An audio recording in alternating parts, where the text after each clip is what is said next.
দেখুন, ইতিহাসের আমি বলেছি তিনটি কথা বলবো। শহীদ প্রেসিডেন্টের কথা বলেছি, তিনি বাংলাদেশকে একদলীয় বাকশাল থেকে গণতন্ত্রে রূপান্তর করেছিলেন।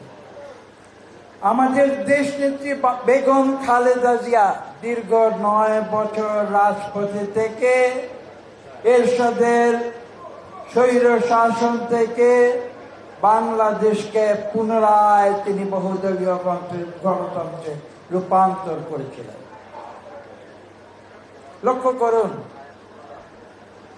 এবং সর্বশেষ আমাদের ভারপ্রাপ্ত চেয়ারম্যান বাংলাদেশ থেকে প্রায় 10,000 কিলোমিটার দূরে থেকে আপনারা বিগত কয়েক বছর আপনারা লক্ষ্য করেছেন, সর্বশেষ যে পর্যায় ছিল স্বৈরাচারী হাসিনা সরকারের যে অপকর্ম এবং স্বৈর শাসন, তা থেকে মুক্ত করে বাংলাদেশকে গণতন্ত্রে নেবার পথে আমাদেরকে তিনি পরিচালিত করেছেন।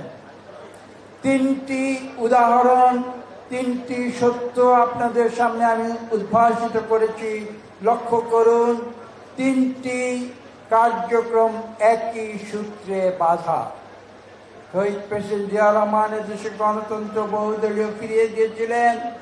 দেশনেত্রী বেগম খালেদা জিয়া দেশে বহুদলীয় গণতন্ত্র ফিরিয়ে দিয়েছিলেন এবং জনাব তারেক রহমান দেশে পুনরায় বহুদলীয় গণতন্ত্র ফিরিয়ে দেবার জন্য আমাদের নেতৃত্ব দিয়েছে। আমি বক্তব্য দীর্ঘ করব না।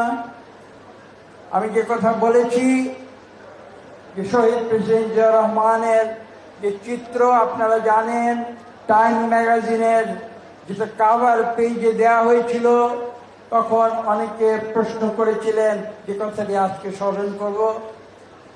সম্পাদক বৃন্দকে প্রশ্ন করা হয়েছিল, জানতে চাওয়া হয়েছিল শহীদ প্রেসিডেন্ট জিয়াউর রহমানের ছবি কেন টাইম ম্যাগাজিনের কাভার পেজে কিভাবে এসেছে, কোন যুক্তিতে এসেছে।